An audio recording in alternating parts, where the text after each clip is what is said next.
Wilbur slumped weakly on his chair and murmured, "So this is what a gambler is like." He did not use any of his abilities, engaging in the gambling session as an ordinary person. Wilbur strived to immerse himself in the role of a gambler. He experienced the feelings that came with gambling, the excitement of winning, the frustration of losing, and the frenzy that took over after losing a lot of money. The thrill kept him excited with the surging adrenaline in his body. The sensation was more intense than a roller coaster ride, thrilling him in a way that made him understand why people said gambling was addictive. It really was. He was in despair, like a gambler who lost everything. Kenji laughed at that point. Wilbur had lost $4 million. On top of that, he borrowed another $4 million. In one evening, he lost a total of $8 million. Kenji recovered his losses from the morning and made several $1 million in profit in just one night. Wilbur was under his control.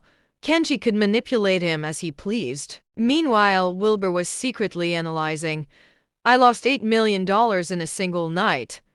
That's a significant sum, excluding the interest. A small gambling session managed to gain them $8 million in one night. There probably aren't many billion-dollar businesses that could profit $8 million per day. What a scary amount of money. Who knows how much blood has been sacrificed?" Lenny Detroit was a good example. Fortunately, he still had his assets. Kenji was only exploiting him slowly and did not harm him outright. "Kenji sure knows what he's doing," Wilbur concluded. Kenji said, "Buddy, it's 5 in the morning, and you lost all your money. We should wrap this up. Let's end this." Wilbur shook his head weakly. Kenji smiled faintly and said, "I can turn off the jammer now, and you may make a phone call. I don't have any money left." Suddenly, Wilbur sat up straight and took a sip of his whiskey. His facial expression changed abruptly upon hearing what Wilbur said. Kenji said coldly, "Buddy, it seems that you're not aware of the rules here. Not being able to pay up has serious consequences." "How severe could it be?" "I find it hard to believe you would actually sell me for parts," said Wilbur with a resigned expression. Suddenly, Kenji burst into laughter. He shook his head as he spoke.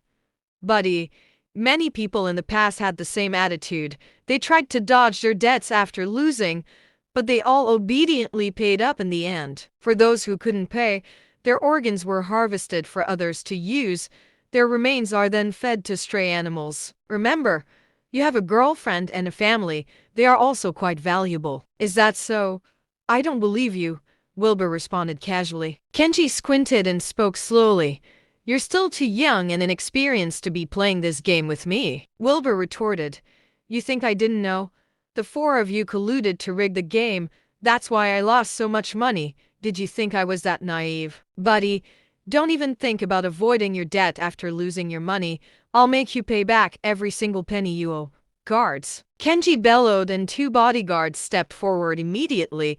They placed their hands on Wilbur's shoulders while 2 daggers were pressed against his waist. "If you don't have any money, you'll just have to pay with your life," said Kenji in a chilling tone.